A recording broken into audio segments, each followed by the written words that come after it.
అందరికీ నమస్కారం.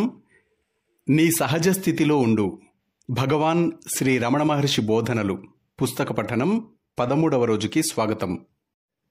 పుస్తకంలోని 2వ భాగంలోని మొదటి అంశం ఆత్మవిచారము సిద్ధాంతము. తర్వాతి భాగం విందాం. భగవాన్, అహంవృత్తి కూడా అహంకారం కనబరిచే 3 రూపాలలో ఒకటే కదా? అహంకారానికి 3 రూపాలున్నాయని యోగ వాసిష్టము, ప్రాచీన శాస్త్రాలు చెప్తాయి కదా స్వామి? నిజమే, అహంకారానికి 3 రూపాలున్నాయంటారు. స్థూలము, సూక్ష్మము, కారణము. కానీ ఇదంతా విచ్ఛేదంతో వివరించడానికి మాత్రమే. అహంకారం యొక్క రూపాలు అనేకం. అందువల్ల ఆ రూపం మీద ఆధారపడితే ఏ ఆత్మవిచారము సాధ్యం కాదు. ఆత్మవిచారానికి సంబంధించినంత వరకు అహంకారానికి ఒకే ఒక రూపము ఉందనుకోవాలి. అదే అహంవృత్తి. జ్ఞానాన్ని పొందడానికి అది సరిపోదేమో కదా స్వామి? అహంవృత్తి ఆధారంగా ఆత్మవిచారం చేయటమంటే వాసనని బట్టి తన యజమాని ఎక్కడున్నాడో కుక్క ఆరా తీసినట్టే. యజమాని ఎక్కడో తెలియని ప్రదేశంలో ఉన్న కుక్క అతనిని పసికట్టుతుంది. యజమాని వాసనే కుక్కకి తిరుగులేని ఆధారం. అతని బట్ట కానీ, రూపం కానీ, స్థానం కానీ కావు. ఆ వాసనపైనే ఏకాగ్రత నిలిపి కుక్క తన యజమాని కోసం వెతుకుతుంది. చివరికి ఆచూకీ తీస్తుంది. భగవాన్, ఇతర భావాలని విడిచి అహంవృత్తి యొక్క మూలాన్ని మాత్రమే వెతకటం ఆత్మసాక్షాత్కారానికి సూటైన మార్గం ఎట్లా అవుతుందండి? నేనున్నాను అనే భావాన్ని అహంవృత్తి అంటాం. కానీ మనస్సు యొక్క ఇతర భావాల వలె అది ఒక భావం మాత్రమే కాదు. ఇతర వృత్తులకు ఒకదానితో మరొకదానికి సంబంధం ఉండకపోవచ్చు. కానీ అహంవృత్తికి మాత్రం మనస్సు యొక్క ప్రతి వృత్తితోనూ సంబంధం ఉంటుంది. అహంవృత్తి లేకుండా ఇతర వృత్తులు లేవు. కానీ అహంవృత్తి మాత్రం తనకు తానుగా ఇంక దేనిపైనా ఆధారపడకుండా ఉండగలదు. అందువల్ల అహంవృత్తికి ఇతర వృత్తులకు మౌలికమైన వ్యత్యాసం ఉంది. అహంవృత్తి యొక్క మూలాన్ని కనుక్కోవటం అంటే కేవలం అహంకారం యొక్క ఒక రూపానికి ఆధారం కనుక్కోవటం మాత్రమే కాదు. నేనున్నాను అనేది ఎక్కడి నుంచి వస్తుందోనని తెలుసుకోవటమే. అంటే అహంవృత్తి రూపంలో ఉన్న అహంకారం యొక్క అన్వేషణ, గ్రహింపు సాధిస్తే అహంకారానికి ఉన్న ఇతర రూపాలని దాటినట్టే. భగవాన్, అహంకారానికి ఉన్న అన్ని రూపాలు అహంవృత్తిలో ఉన్నాయని ఒప్పుకున్నా కూడా ఆత్మవిచారానికై ఆ వృత్తినే ఎందుకు ఎంచుకోవాలి? నీ అనుభవానికి అంతకన్నా కనీస స్థాయి లేదు. దాని మూలం కనుక్కోవటం ఒక్కటే ఆత్మని సాక్షాత్కరింపచేసుకోవటానికి అనుసరణీయమైన మార్గం. అహంకారానికి కారణ శరీరం ఉంది అంటారు. అంటే మస్తిష్కంలో నేను యొక్క స్థితి. కానీ నీ పరిశీలనకి దానిని ఎట్లా తీసుకోగలవు? ఆ రూపంలో అహంకారం ఉన్నప్పుడు నీవు గాఢ నిద్ర అనే చీకటిలో మునిగి ఉన్నావాయే. స్వామి, అహంకారం యొక్క సూక్ష్మ కారణ రూపాలు తేలికగా పట్టుబడేవి కావు. అటువంటప్పుడు మనస్సు మేల్కొని ఉన్న స్థితిలో అహంవృత్తి యొక్క మూలాన్ని శోధించే యత్నం ఆ రూపాలని ఎట్లా సంభాళించగలదు? అది కాదు విషయం. అహంవృత్తి యొక్క మూలాన్ని కనుగొనే ప్రయత్నం అహంకారం యొక్క ఉనికినే ప్రశ్నిస్తుంది. అందువల్ల అహంకారం యొక్క సూక్ష్మత అసలు ప్రశ్న కానే కాదు. స్వామి, నిష్కళంకము, పరిశుద్ధము అయిన ఆత్మని, అహంకారం మీద ఏ విధంగానూ ఆధారపడని ఆత్మని కనుగొనటమే ధ్యేయమైనప్పుడు అహంవృత్తి రూపంలో ఉన్న అహంకారం యొక్క మూలాన్ని కనుగొనటం ఏ విధంగా ఉపయోగిస్తుందండి? వ్యవహార రీత్యా అహంకారానికి ఒకే ఒక రూపం ఉంది, ఆత్మ అంటే శుద్ధ చైతన్యం, భౌతిక కాయం జడం, అచేతనం. ఈ రెండింటినీ సంధానపరిచే పనిని అహంకారం చేస్తుంది.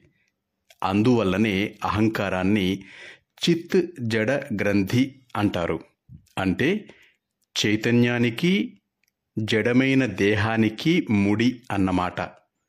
అహంవృత్తి యొక్క మూలం గురించి విచారించేప్పుడు అహంకార రూపమైన చిత్ని అంటే చైతన్యం గమనిస్తావన్నమాట. అందువల్ల ఆ పరిశోధన శుద్ధ చైతన్యమైన ఆత్మని సాక్షాత్కరింపచేస్తుంది. శుద్ధమైన నేను అంటే ఆత్మకి, నేను అనే భావానికి భేదముందని నీవు గుర్తుంచుకోవాలి. ఈ రెండవది కేవలం ఒక భావం మాత్రమే. అది కర్తని కర్మని చూస్తుంది, నిద్రిస్తుంది, మేల్కొంటుంది, భుజిస్తుంది, ఆలోచిస్తుంది, మరణిస్తుంది, మళ్ళీ పుడుతుంది. కానీ శుద్ధమైన నేను అనేది కేవలము నిత్యము అయిన ఉనికే. దానికి అజ్ఞానం కానీ భావము అనే మాయ కానీ ఉండవు. ఆ నేను అనే స్థితిలో ఏ ఆలోచన లేకుండా ఉంటే నేను అనే భావం కూడా పోతుంది. అలాగే భ్రమ కూడా శాశ్వతంగా పోతుంది. దీపాలను ఆర్పివేసినప్పుడే లేక దీపాల కాంతిని తగ్గించినప్పుడే సినిమాలో బొమ్మలని చూడగలవు. దీపాలు వెలిగిస్తే ఆ బొమ్మలు కనపడవు. అట్లాగే ఆత్మ అనే జ్యోతి యొక్క వెలుగులో అన్ని పదార్థాలు మాయమవుతాయి. అంటే అది సర్వాతీత స్థితి కదా స్వామి? కాదు. దేనికి అతీతమవటం? అతీతమయ్యేది ఎవరు? ఉన్నదల్లా నీవే. స్వామి, ఆత్మ మనస్సుకి అతీతమంటారు. కానీ ఆత్మసాక్షాత్కారం మనస్సు ద్వారానే జరుగుతుంది. దాని గురించి మనస్సు చింతించలేదు, మనస్సు దానిని భావించలేదు. కానీ మనస్సే దానిని సాక్షాత్కరింపచేయగలదు అంటారు. ఈ పరస్పర విరుద్ధాలైన భావాలకి సమన్వయం ఎట్లా కుదురుతుంది స్వామి? ఆత్మజ్ఞానం మృత మనస్సుకే కలుగుతుంది. అంటే ఏ భావాలు లేక అంతర్ముఖమైన మనస్సుకే అన్నమాట. అప్పుడు మనస్సు తన మూలాన్నే తెలుసుకునే అదే అంటే ఆత్మే అయిపోతుంది. ఒకరు వేరొక పదార్థాన్ని చూచినట్టు కాదది. గది చీకటిగా ఉన్నప్పుడు అందులోని వాటిని కళ్ళు చూచి గ్రహించాలంటే దీపం అవసరం. కానీ సూర్యుడు ఉదయించిన తర్వాత వాటిని చూడటానికి దీపం అవసరం లేదు. సూర్యుని చూడటానికి కూడా దీపం అక్కర్లేదు. నువ్వు స్వయం ప్రకాశమైన సూర్యుని వైపు ముఖం తిప్పితే చాలు. మనస్సు విషయం కూడా అంతే. వస్తువులను చూడటానికి పరివర్తితమైన మనస్సు యొక్క కాంతి అవసరం. హృదయాన్ని చూడాలంటే మనస్సు అంతర్ముఖమైతే చాలు. అప్పుడు మనస్సు హృదయంలోకి మాయమై ప్రకాశిస్తుంది. మనస్సుకి ముఖ్య లక్షణం చైతన్యం లేక ఎరుక. కానీ అహంకారం దానిపై ఆధిపత్యాన్ని పొందినప్పుడు అదే బుద్ధిగా, ఆలోచనగా, ఇంద్రియ జ్ఞానంగా పనిచేస్తుంది. విశ్వమయమైన చిత్తానికి అహంకారం విధించే పరిమితులుండవు. దానికి తన నుంచి భిన్నమైనది ఏది ఉండదు. అందువల్ల దానికి ఉండేదల్లా కేవలం ఎరుకే. బైబిల్లో నేను నేనైన నేను అనే వాక్యానికి అర్థం ఇదే. మనస్సు తన ఆత్మ అనే శుద్ధ చైతన్యంలో దగ్ధమైపోయినప్పుడు అన్ని శక్తులు మాయమైపోతాయి. అంటే మక్కువ కలిగించే శక్తి, పనిచేయించేది, తెలుసుకునే శక్తి, అలాంటివన్నీను. ఇవన్నీ వ్యక్తిగత చైతన్యంలో ఉదయించే అభూత కల్పనలు అని ఎరిగి మాయమవుతాయి. ఆలోచిస్తూ మరచిపోతూ ఉండే అపరిశుద్ధ మనస్సే సంసారమంటే. అదే జనన మరణాల పరిభ్రమణం. ఈ ఆలోచించటం, మరచిపోవటం వంటి కలాపాలన్నీ నాశనమైపోతాయి అసలైన నేనులో. అదే శుద్ధమైన విముక్తి. అందులో ప్రమాదం లేదు.